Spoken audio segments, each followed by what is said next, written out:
രണ്ടാം ഭാഗം ആരംഭിക്കുകയാണ്. ആദ്യ ഭാഗം കാണാൻ താല്പര്യപ്പെടുന്നവർ ഡിസ്ക്രിപ്ഷനിൽ കൊടുത്തിട്ടുള്ള ലിങ്കിൽ ക്ലിക്ക് ചെയ്യുമല്ലോ. കഥ തുടരുകയാണ്. തനിക്കിതൊന്നും പറ്റില്ലെന്ന മട്ടിൽ ഉജ്ജ്വലൻ നിരാശനായി പോയിരുന്നു. പക്ഷേ അവന്റെ അമ്മയ്ക്ക് അവന്റെ ഈ അവസ്ഥയിൽ ബുദ്ധിമുട്ടുണ്ടെങ്കിലും അമ്മ പറഞ്ഞു, ആ കൊലപാതകിയെ കണ്ടെത്താൻ ആർക്കെങ്കിലും പറ്റുമെങ്കിൽ അത് നിനക്ക് മാത്രമായിരിക്കുമെന്ന്. ഉജ്ജ്വലൻ അതോടെ ഉത്സാഹമായി. ഉജ്ജ്വലൻ വീണ്ടും കേസന്വേഷണം ആരംഭിച്ചു. ശംഭു ഒരു വശത്തും ഉജ്ജ്വലൻ മറുവശത്തുമായി കേസന്വേഷണം മുമ്പോട്ട് കൊണ്ടുപോയി. കൊലപാതകം നടന്ന സ്ഥലം വെച്ച് കില്ലർ ഏകദേശം ആ പരിസരത്തായിരിക്കും താമസിക്കുന്നത് എന്ന മട്ടിലൊരു ഊഹത്തിലേക്ക് ആദ്യം അവർ എത്തുന്നുണ്ട്. പക്ഷേ അത് കില്ലർ തെറ്റിദ്ധരിപ്പിക്കാൻ ചെയ്തതാണെങ്കിലോ എന്ന മട്ടിലുള്ള സംശയങ്ങളും ഉടലെടുത്തു. ഈ സമയം പോസ്റ്റ്മോർട്ടം റിപ്പോർട്ടിലെ ചില കാര്യങ്ങൾ വെച്ച് ഉജ്ജ്വലൻ തന്റെ ഒരു കണ്ടെത്തൽ പറഞ്ഞു. എല്ലാ സൈക്കോപാത്തുകൾക്കുമുള്ള ഒരു കാര്യമാണ് OCD. കൊലപാതകങ്ങളിൽ അവർ ഒരേ പ്രവൃത്തി തുടർച്ചയായി ചെയ്യുന്നത് കാണാം. അതായത് ചുറ്റിക കൊണ്ട് ഒരുപോലടിച്ചാണ് ഒരാളെ കൊന്നതെങ്കിൽ അതുപോലെ തന്നെയായിരിക്കും അടുത്തയാളെയും ആക്രമിക്കുക. ചില കാര്യങ്ങൾ അവർ കൃത്യമായി ഫോളോ ചെയ്യും. കൃത്യസമയത്ത് എഴുന്നേൽക്കും, കൃത്യസമയത്ത് ഭക്ഷണം കഴിക്കും. അതുപോലെ നടന്ന കൊലപാതകങ്ങളിലും അത്തരത്തിൽ ചില കാര്യങ്ങൾ കാണാം. കില്ലർ ഉപദ്രവിച്ചിരിക്കുന്ന പാടുകൾ ഏറെക്കുറെ ഒരേപോലെയാണ്.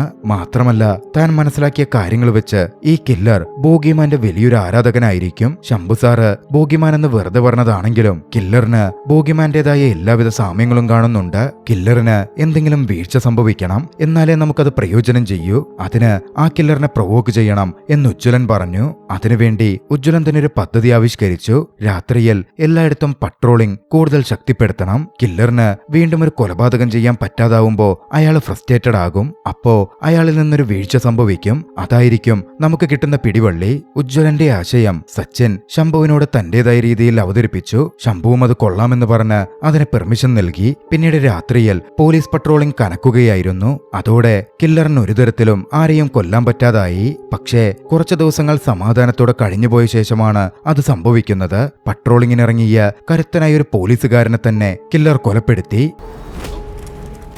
പക്ഷേ ഇത്തവണ പോലീസുകാരനായതുകൊണ്ട് തന്നെ ഒരു പിടിവലിയും മറ്റും നടന്നിട്ടുണ്ട്. കില്ലർ പഴയതുപോലല്ലാതെ പെർഫെക്ഷൻ ഇല്ലാതാണ് കൊലപാതകം ചെയ്തിരിക്കുന്നത്. കാര്യങ്ങൾ ഇങ്ങനെയൊക്കെയാണെങ്കിലും പോലീസിനും മറ്റും ആ കൊലപാതകത്തിൽ നിന്നും മറ്റു തെളിവുകളൊന്നും കിട്ടുന്നില്ല. മരിച്ച ആ പോലീസുകാരൻ സച്ചിന്റെ അടുത്ത സുഹൃത്തായിരുന്നു. തന്റെ ടീമിലെ ഒരാൾ മരിച്ചത് സച്ചിനെ വല്ലാതെ വിഷമത്തിലാഴ്ത്തി. ഉജ്ജ്വലൻ പറഞ്ഞിട്ടായിരുന്നല്ലോ അത്തരമൊരു കാര്യം ആവിഷ്കരിച്ചത്. അതിന്റെ പേരിൽ ഉജ്ജ്വലനോട് സച്ചിന് വലിയ ദേഷ്യവുമായി. ഉജ്ജ്വലനും ഒന്നും പറയാൻ പറ്റുന്നുണ്ടായിരുന്നില്ല. ഇതിനിടയിൽ പോലീസുകാരന്റെ മരണം കൂടിയായതോടെ ശംഭുവിനും മേലുദ്യോഗസ്ഥരിൽ നിന്ന് പ്രഷർ വന്നു. ഒരാഴ്ചയെ ശംഭുവിന് ഇനി സമയമുള്ളൂവെന്നും ഇല്ലെങ്കിൽ ശംഭുവിന് സ്ഥലം മാറ്റും എന്നും മേലുദ്യോഗസ്ഥൻ ഭീഷണിപ്പെടുത്തി. അങ്ങനെ കൊല്ലപ്പെട്ട പോലീസുകാരന്റെ ശവസംസ്കാര ചടങ്ങുകൾ നടക്കുമ്പോൾ ഉജ്ജ്വലൻ അവിടെ വെച്ച് ശംഭുവിനെ കണ്ടു. താൻ ശംഭുവിനെ സംശയിച്ചതിനും മറ്റും ശംഭുവിനോട് ക്ഷമ ചോദിച്ചു. നൈറ്റ് പട്രോളിംഗ് തന്റെ ഐഡിയ ആയിരുന്നുവെന്നും ഇങ്ങനൊന്നും സംഭവിക്കുമെന്ന് താൻ കരുതിയിരുന്നില്ലെന്നും ദുഃഖത്തോടെ ഉജ്ജ്വലൻ പറഞ്ഞു. ശംഭുവും ഉജ്ജ്വലനെ ആശ്വസിപ്പിച്ചു. തന്റെ മുമ്പിലും വേറെ വഴിയൊന്നുമില്ല. താനൊക്കെ ഒരു സ്പോർട്സ്മാൻ സ്പിരിറ്റിൽ എടുത്തിട്ടേ ഉള്ളൂ.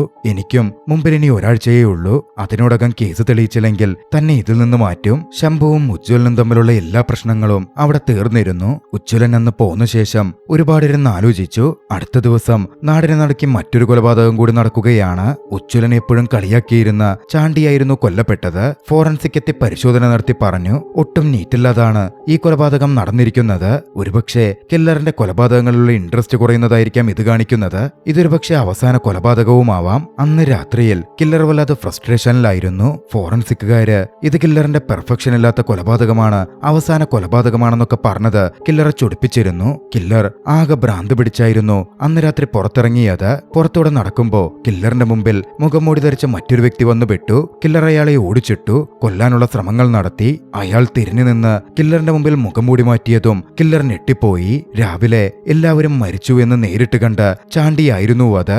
കഥ അവിടെ നിന്നും ഒരു ഫ്ലാഷ് ബാക്കിലേക്ക് പോകുന്നു. സംഭവം എന്തെന്നാൽ ചാണ്ടി കൊല്ലപ്പെട്ടതും മറ്റു കാര്യങ്ങളുമെല്ലാം ഉജ്ജ്വലന്റെയും പോലീസിന്റെയും ഐഡിയയായിരുന്നു. കില്ലറിനെ ട്രാപ്പ് ചെയ്യലായിരുന്നു ഉജ്ജ്വലന്റെ ലക്ഷ്യം. കില്ലർ കൊന്ന പോലെ ചാണ്ടിയെ മരിച്ച രീതിയിൽ അഭിനയിപ്പിച്ചു കിടത്തുക.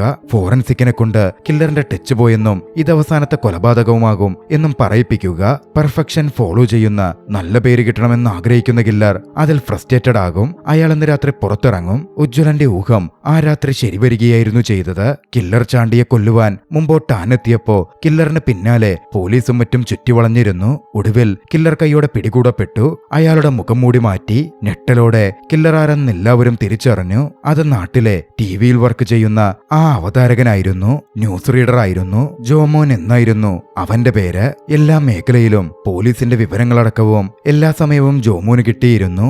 ഓരോ കൊലപാതകവും ജോമോൻ ആസ്വദിച്ച് ചെയ്യുകയായിരുന്നു. പിന്നാലെ ജോമോൻ ചോദ്യം ചെയ്യപ്പെട്ടു. ഈ നാടുമായിട്ട് നിനക്ക് വലിയ ബന്ധമൊന്നുമില്ല, നീ പുറത്തുനിന്ന് വന്നതാണ്, എന്തിനായിരുന്നു നീ ഈ കൊലപാതകങ്ങൾ ചെയ്തത്? ജോമോൻ തന്റെ കഥ പറഞ്ഞു. ജോമോൻ ജനിച്ചപ്പോൾ തന്നെ അവന്റെ അമ്മ മരിച്ചിരുന്നു. അവന്റെ അച്ഛനാകട്ടെ അവനോട് വളരെ ക്രൂരമായിട്ടാണ് പെരുമാറിയിരുന്നത്. പുറത്തേക്ക് പോലും ഇറങ്ങാൻ സമ്മതിക്കാതെ വീടിനുള്ളിൽ പൂട്ടിയിട്ടായിരുന്നു അവന്റെ അച്ഛൻ അവനെ വളർത്തിയത്. താൻ അങ്ങനെ ആ വീട്ടിൽ ജീവിച്ചിരിപ്പുണ്ടെന്ന് പോലും ആർക്കും അറിയില്ലായിരുന്നു എന്നവൻ പറയുന്നുണ്ട്.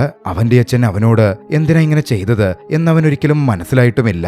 അവനതൊന്നും അയാളോട് ചോദിച്ചിട്ടുമില്ല. അച്ഛൻ വീടിനോട് ചേർന്ന് തന്നെയായിരുന്നു ഇറച്ചിവെട്ടുകട നടത്തിയിരുന്നത്. അങ്ങനെയിരിക്കെ അവന്റെ ദുരിതം പിടിച്ച ലൈഫിലേക്ക് ഒരാൾ കടന്നു വന്നു. ആ വീട്ടിൽ വന്ന അയാൾ ഒറ്റ നോട്ടത്തിൽ അവന്റെ നിസ്സഹായാവസ്ഥ മനസ്സിലാക്കി. അവന്റെ അച്ഛനോട് സംസാരിച്ചു. വീട്ടിൽ നിർത്തി അവന് താൻ വിദ്യാഭ്യാസം കൊടുത്തോട്ടെ എന്ന് ചോദിച്ചു. എങ്ങനെയൊക്കെയോ അയാൾക്ക് ജോമോന്റെ അച്ഛനെ പറഞ്ഞു സമ്മതിപ്പിക്കാനായി. ഒടുവിൽ അദ്ദേഹം അവനെ വീട്ടിലിരുത്തി പഠിപ്പിക്കാൻ തുടങ്ങുകയാണ്.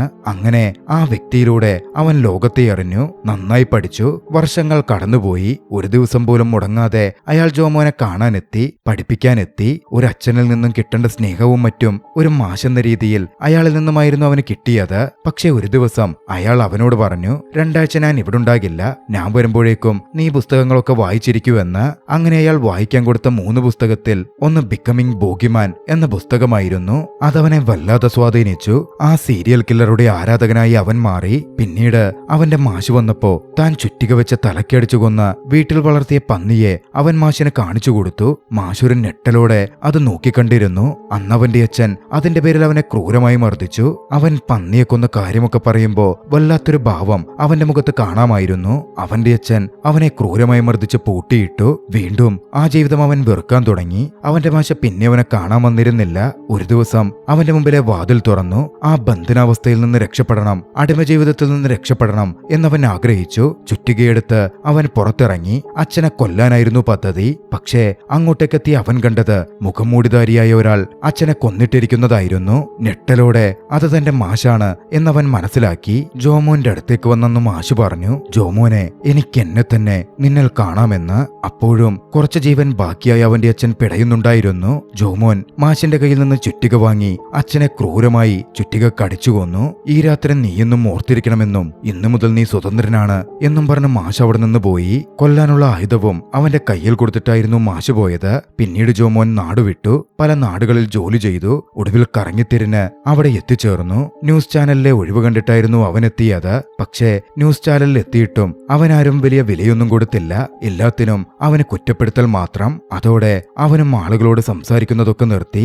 ആ ഒരു ഘട്ടത്തിലാണ് അവൻ വീണ്ടും ഉജ്ജ്വലന്റെ ലൈബ്രറിയിൽ കയറുന്നതും ബോഗിമാന്റെ പുസ്തകം കണ്ട് എടുക്കുന്നതും. അത് വീണ്ടും അവനെ പഴയ കാര്യങ്ങൾ ഓർമ്മിപ്പിച്ചു.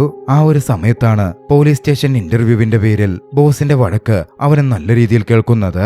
വഴക്ക് കേട്ട് ഭ്രാന്ത് പിടിച്ച് അന്നവൻ വീട്ടിലേക്ക് പോരുമ്പോ അശോകനെ കണ്ടു. അശോകന്റെ കൂട്ടത്തിൽ അശോകന്റെ മകനുമുണ്ടായിരുന്നു. മകനോരോന്ന് പറയുമ്പോ അശോകൻ മകനെ തല്ലുകയും ഗുണദൂഷിക്കുകയും ഒക്കെ ചെയ്യുന്നുണ്ടായിരുന്നു. ജോമോന്റെ പഴയ ട്രോമകൾ അതിലുണർന്നു. അന്ന് രാത്രി അവൻ അലറി വിളിച്ചു.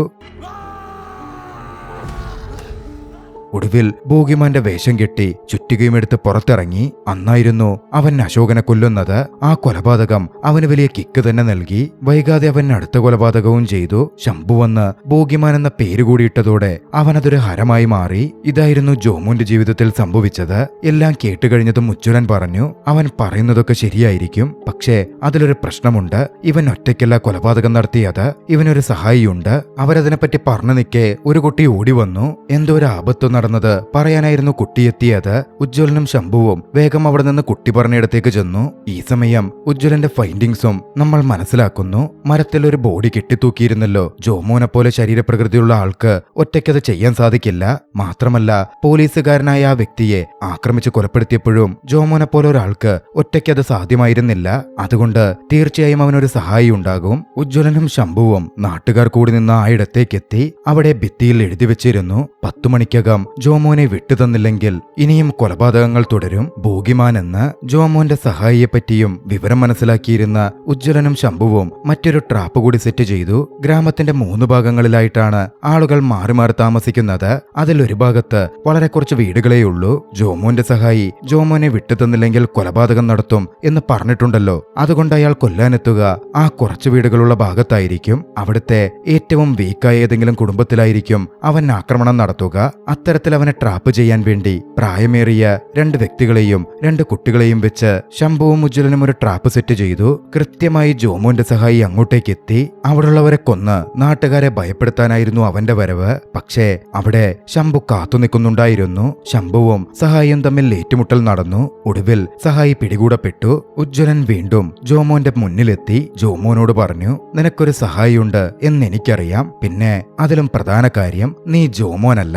ആ സമയം ശംഭു പിടിച്ച ജോമോനെ അങ്ങോട്ടേക്ക് കൊണ്ടുവരികയാണ്. ജോമോനും ഉജ്ജ്വലന്റെ മുമ്പിലിരുന്ന വ്യക്തിയും ഇരട്ടകളായിരുന്നു. ജോമോൻ എന്ന ഒറ്റ ഐഡന്റിറ്റിയിലാണ് അവർ അത്ര നാളും ജീവിച്ചതും. ഉജ്ജ്വലൻ മുൻകൂട്ടി തന്നെ ഇതിൽ കുറെ മനസ്സിലാക്കിയിരുന്നു. ബോഗിമാന്റെ വാണിംഗ് ഭിത്തിയിൽ എഴുതിയിരുന്നല്ലോ ജോമോനെ വിട്ടുകൊടുക്കണമെന്ന് പറഞ്ഞ്. അതിൽ ഉജ്ജ്വലൻ ഒരു കാര്യം ശ്രദ്ധിച്ചു. അതെഴുതിയിരിക്കുന്ന വ്യക്തി വലങ്കയ്യനാണ്. ജോമോൻ ഒരു വലങ്കയ്യനായിരുന്നു. പക്ഷെ അവർ പിടിച്ച് നിലവിൽ സ്റ്റേഷനിലുള്ള വ്യക്തി ഒരു ഇടങ്കയ്യനാണ്. അവൻ വെള്ളം കുടിച്ചപ്പോ ഉജ്ജ്വലൻ അത് നോട്ട് ചെയ്തതായിരുന്നു. കഥ അവിടെ നിന്നും ഫ്ലാഷ് ബാക്കിലേക്ക് പോകുന്നു. ജോമോനും സഹോദരനും വീട്ടിൽ പൂട്ടിയിട്ടപ്പെട്ട നിലയിലായിരുന്നു വളർന്നുകൊണ്ടിരുന്നത്. അവരുടെ ലൈഫിലേക്കാണ് ആ അധ്യാപകൻ കടന്നു വന്നത്. പിന്നീട് ബോഗിമാൻ പുസ്തകം വായിക്കുന്നതും ബാക്കിയെല്ലാം ഒരേപോലെ തന്നെ നടന്നു. അതിനുശേഷം ജോമോനും സഹോദരനും 2 നാട്ടിലേക്ക് പോയി. 2 അവർ ജീവിച്ചുകൊണ്ടിരുന്നു. ജോമോൻ എന്ന ഒരേ ഐഡന്റിറ്റിയിൽ തന്നെ. ജോമോൻ നാട്ടിൽ കൊലപാതകം നടത്തിയ വിവരമറിഞ്ഞ് അവന്റെ ഇരട്ട സഹോദരൻ പിന്നീട് അങ്ങോട്ടേക്ക് എത്തിച്ചേരുകയായിരുന്നു. 3ാമത്തെ കൊലപാതകം മുതൽ അവർ ഒന്നിച്ചായിരുന്നു ചെയ്തത്. അന്ന് അന്തിക്കുരുടൻ കൊലപാതകം കാണുമ്പോ അവൻ ഒരാളെ മാത്രമേ കണ്ടിരുന്നുള്ളൂ.